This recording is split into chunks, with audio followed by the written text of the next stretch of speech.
नमस्कार दोस्तों। समाजशास्त्र के नेट सेट MJRF क्लास में फिर से आप सभी का एक बार स्वागत है। आज के इस क्लास में हमारे द्वारा समाजशास्त्र की जो बहुत महत्वपूर्ण अवधारणा है सामाजिक स्तरीकरण और सामाजिक विभेदीकरण पर अध्ययन किया जाएगा। ये जो टॉपिक है नेट सेट और JRF जो भी परीक्षा होता है उसके लिए काफ़ी महत्वपूर्ण है, क्योंकि इस टॉपिक से कम 4 से 5 क्वेश्चन अवश्य ही किए जाते हैं। तो आपको इस टॉपिक को अच्छे से समझना है। आने वाले समय में सामाजिक स्तरीकरण से कम 2 से 3 वीडियो और आएंगे, क्योंकि सामाजिक स्तरीकरण का जो टॉपिक है वो काफ़ी लंबा है। तो चलिए दोस्तों, प्रारंभ करते हैं सामाजिक स्तरीकरण और सामाजिक विभेदीकरण से संबंधित जो अवधारणा है उसके बारे में। तो सामाजिक स्तरीकरण को समझने के पहले आपको सामाजिक विभेदीकरण को पहले समझना पड़ेगा। तो सामाजिक विभेदीकरण ये होता है कि प्रकृति द्वारा समाज के अंदर जो प्राकृतिक रूप से जो अंतर उत्पन्न किया गया है या भिन्नता उत्पन्न की गई है उसको समाजशास्त्रीय दृष्टिकोण से सामाजिक विभेदीकरण के नाम से जाना जाता है। यानी कहने का मतलब ये है कि प्रकृति द्वारा समाज के अंदर प्राकृतिक रूप से जो अंतर या भिन्नता उत्पन्न की गई है उसको सामाजिक विभेदीकरण के नाम से जाना जाता है दोस्तों।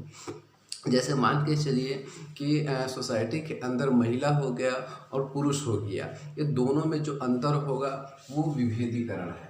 या फिर मान के चलिए कि जो आयु वर्ग होता है कि जैसे युवा वर्ग हो गया, वृद्ध वर्ग हो गया या बाल्य वर्ग हो गया, या इन तीनों चारों में जो अंतर रहेगा या भिन्नता रहेगा उसको विभेदीकरण के नाम से जाना जाता है। विभेदीकरण जो कि विभेद शब्द से बना हुआ है, जिसका तात्पर्य होता है अंतर या भिन्नता। अब देखते हैं सामाजिक स्तरीकरण। अब जब प्रकृति द्वारा समाज के अंदर जो भिन्नता या अंतर उत्पन्न की गई है उसको विभेदीकरण के नाम से जाना जाता है, लेकिन इसी भिन्नता और अंतर में समाज द्वारा जो असमानता जानबूझ करके बनाई गई है उसको समाजशास्त्रीय दृष्टिकोण से सामाजिक स्तरीकरण के नाम से जाना जाता है दोस्तों। माने कहने का मतलब इसको आप ऐसा समझ सकते हो कि विभेदीकरण एक प्रारंभिक अवधारणा है और स्तरीकरण उसके बाद की अवधारणा है। विभेदीकरण पहले आया और स्तरीकरण उसके बाद में आया। विभेदीकरण क्या है कि एक प्राकृतिक रूप से होने वाली प्रक्रिया है। माने जो अंतर होती है सोसाइटी के अंदर प्राकृतिक रूप से, वो उसको विभेदीकरण के नाम से जाना जाता है। और इसी अंतर या भिन्नता में समाज के द्वारा जो जानबूझ करके असमानता जो बनाई गई है उसको स्तरीकरण के नाम से जाना जाता है दोस्तों। अब देखते हैं कि जो असमानता और विभेदीकरण की ये दोनों ही प्रक्रिया एक सार्वभौमिक प्रक्रिया है। विश्व के अंदर कोई भी समाज होगा तो उसमें ये दोनों ही चीज़ें अवश्य रूप से पाई जाती है। अब देखते हैं कि जो स्तरीकरण है वो किसी समाज में जन्म के आधार पर चलते दोस्तों, तो किसी समाज में उनके सोसाइटी के जो सदस्य होते हैं उनके कर्म गुण योग्यता के आधार पर चलती है। जैसे फॉर एग्जांपल यदि वेस्टर्न कंट्री में जाओगे वैश्विक स्तर पर, तो वहाँ जो स्तरीकरण की जो प्रक्रिया है वो कर्म गुण योग्यता के आधार पर देखने के मिलती है, वर्ग के आधार पर देखने को मिलती है। यदि भारतीय परिप्रेक्ष्य में बात करें तो प्राचीन भारतीय समय में या मध्यकालीन भारतीय समय में यहाँ जो स्तरीकरण की जो प्रक्रिया जो होती थी तो वो क्या है, जन्म के आधार पर, जाति के आधार पर देखने को मिलती है दोस्तों।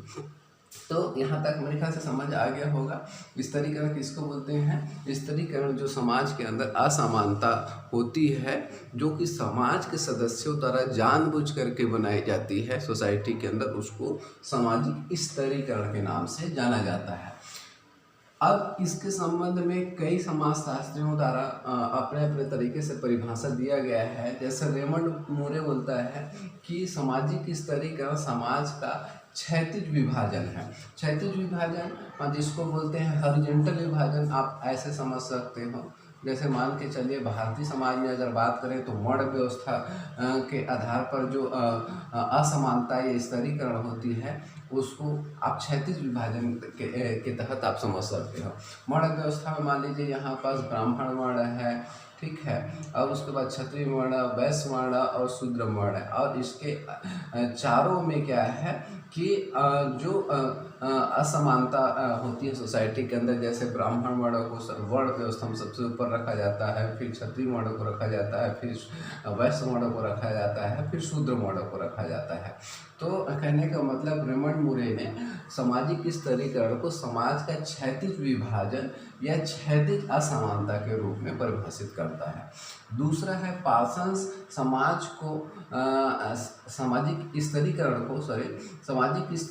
को समाज के क्रम विन्यास के रूप में परिभाषित करता है। अब ये क्रम विन्यास आप वर्टिकल भी हो सकता है, ऐसे भी हो सकता है, या फिर ऐसे भी हो सकता है, और दोनों का एक मकसद होता है कि समाज के अंदर असमानता को प्रदर्शित करना, कौन अच्छा है कौन बुरा है इसको प्रदर्शित करना।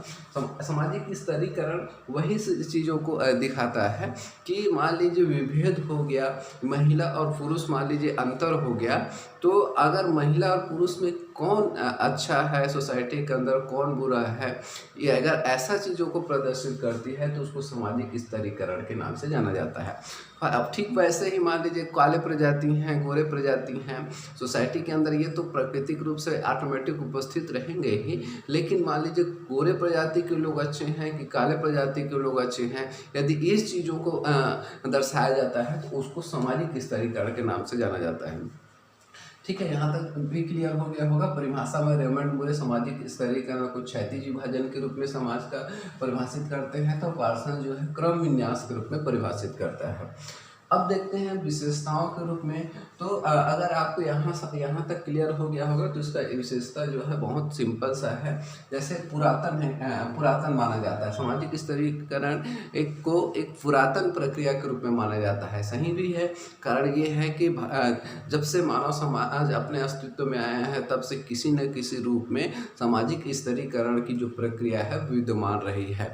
किसी सोसाइटी के अंदर ये जन्म के आधार पर विद्यमान होती है, तो किसी सोसाइटी के अंदर ये कर्म गुण योग्यता के आधार पर विद्यमान होती है दोस्तों। तो यहाँ आपको याद रखना है कि सामाजिक स्तरीकरण एक पुरातन प्रक्रिया है या प्राचीन प्रक्रिया है। जब से मानव समाज का उदय हुआ है वो किसी न किसी रूप में अपने अस्तित्व में रही है। दूसरा है सामाजिक स्तरीकरण एक सामाजिक स्तरीकरण की जो प्रकृति है वो सामाजिक होती है। माने कहने का मतलब सामाजिक स्तरीकरण सोसाइटी के अंदर एक या दो व्यक्ति के लिए नहीं होती। सामाजिक स्तरीकरण समाज के प्रत्येक सदस्यों के लिए किसी न किसी रूप में होती है। माने उसकी प्रकृति जो रहती है वो सामाजिक रहती है दोस्तों। उसके पश्चात है एक सार्वभौमिक प्रक्रिया के रूप में जाना जाता है। इसके बारे में मैं शुरू में ही बता दिया था कि एक सामाजिक स्तरीकरण एक सार्वभौमिक प्रक्रिया है। हमारे कहने का मतलब विश्व में जहाँ भी मानव समाज पाया जाएगा, मानव समुदाय पाया जाएगा, वहाँ कहीं न कहीं रूप में या किसी न किसी रूप में सामाजिक स्तरीकरण विद्यमान होगी ही। और ये सोसाइटी के लिए इम्पोर्टेंस भी है, क्योंकि प्रकृति के अंदर कोई भी जो अच्छी चीज़ें हैं वो लिमिट मात्रा में है, और इस लिमिट मात्रा को प्राप्त करने के लिए इस स्तरीकरण की प्रक्रिया को बनाई जाती है। जैसे फॉर एग्जांपल मान के चलिए यदि किसी जिले में क्या है कि कलेक्टर का पद या फिर किसी स्टेट में मुख्यमंत्री का पद क्या है एक ही रहता है, तो इस पद को प्राप्त करने के लिए सोसाइटी के अंदर एक प्रेरणा उत्पन्न की जाती है, और प्रत्येक व्यक्ति क्या है अपनी कर्म गुण योग्यता के आधार पर उसको पाने का प्रयास करते हैं। ये अन्य दूसरे पदों के लिए भी हो सकता है। आने वाले समय में जब हम लोग परिस्थिति और भूमिका का अध्ययन करेंगे तो इसके बारे में विस्तृत हमको जानने को मिलेगा। ठीक है, तो ये सामाजिक स्तरीकरण की जो प्रक्रिया है वो सार्वभौमिक प्रक्रिया है, यूनिवर्सल प्रक्रिया है। उसके पश्चात है सामाजिक स्तरीकरण के विभिन्न स्वरूप हो सकते हैं। इसके बारे में भी मैं शुरुआत में बता दिया कि इसका जो स्वरूप है कहीं कहीं जन्म के आधार पर हो सकता है, किसी जगह में कर्म गुण योग्यता के आधार पर हो सकता है, कहीं वर्ग के आधार पर हो सकता है, कहीं प्रजाति के आधार पर हो सकता है, कहीं राजनीतिक आधार पर हो सकता है, कहीं सामाजिक आधार पर हो सकता है, सांस्कृतिक आधार पर। मैंने कहने का मतलब इसके कई स्वरूप या कई रूप आपको देखने को मिल सकता है। उसके पश्चात है सामाजिक स्तरीकरण परिणामिक है, माने परिणाम को प्रदर्शित करती है। और ये कौन से परिणाम को प्रदर्शित करती है? असमानता नामक परिणाम को प्रदर्शित करती है। सोसाइटी के अंदर असमानता को प्रदर्शित करती है, माने सोसाइटी के अंदर जो भी सदस्य हैं उसमें कौन से सदस्य का सोसाइटी के अंदर मान सम्मान पद प्रतिष्ठा ज़्यादा है और सोसाइटी के अंदर कौन से वर्ग का मान सम्मान पद प्रतिष्ठा कम है। माने सामाजिक स्तरीकरण एक परिणामिक प्रक्रिया है। विभेदीकरण इनके बारे में शुरुआत में देखें कि यह एक सरल प्रक्रिया है। सरल प्रक्रिया इसलिए है क्योंकि क्या है कि प्राकृतिक रूप से या नेचुरली रूप से जो भी अंतर रहता है या भिन्नता रहता है उसको विभेदीकरण के नाम से जाना जाता है, इसीलिए इसको सरल प्रक्रिया कहते हैं। और दूसरा चीज़ ये अंतर को प्रदर्शित करती है, इसके बारे में शुरुआत में डिस्कशन कर चुके हैं। अब आइए थोड़ा सा देखते हैं कि विभेदीकरण और स्तरीकरण में क्या अंतर होता है, इसके बारे में थोड़ा सा देखते हैं। तो बहुत सिंपल सा चीज़ है। विभेदीकरण बहुत अधिक प्राचीन है और स्तरीकरण अपेक्षाकृत नवीन है। इसका कारण मैं बता चुका हूँ कि प्राकृतिक रूप से जो भी प्रारंभिक स्टेज में शुरुआती दौर में जो अंतर होता है, चाहे प्रजाति के रूप में अंतर हो या फिर मान के चलिए जाति के आधार पर अंतर हो या आयु के आधार पर अंतर हो या फिर लिंग के आधार पर अंतर हो, वो शुरुआती स्टेज में जो प्राकृतिक रूप से जो अंतर उत्पन्न होता है उसको विभेदीकरण के नाम से जाना जाता है।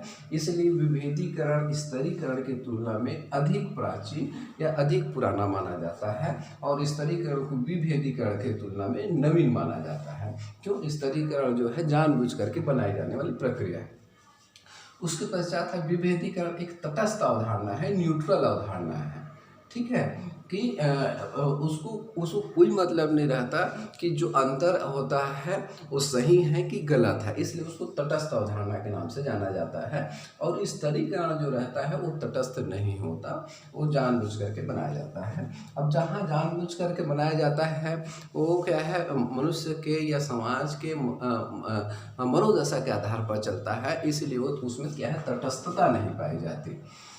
तीसरा चीज़ है स्वतः उत्पन्न। शुरुआत में भी इसके बारे में डिस्कशन कर चुके हैं कि विभेदीकरण एक ऑटोमेटिक होने वाली प्रक्रिया है, स्वतः उत्पन्न होने वाली प्रक्रिया है, क्योंकि वो क्या है, जो भी अंतर रहेगा उसको विभेदीकरण के नाम से जाना जाता है। और स्तरीकरण जो होता है वो नियोजित प्रक्रिया है, जानबूझ करके बनाई जाने वाली प्रक्रिया है। सोसाइटी के अंदर जानबूझ करके इसको बनाया जाता है और इसका स्वरूप कई रूपों में हो सकता है, सामाजिक हो सकता है, सांस्कृतिक हो सकता है, आर्थिक हो सकता है, भिन्न भिन्न स्वरूप हो सकता है। आने वाले समय में इसके संबंध में जब अध्ययन करेंगे और बहुत सारी चीज़ें तब आपको और अच्छे से क्लियर होगी।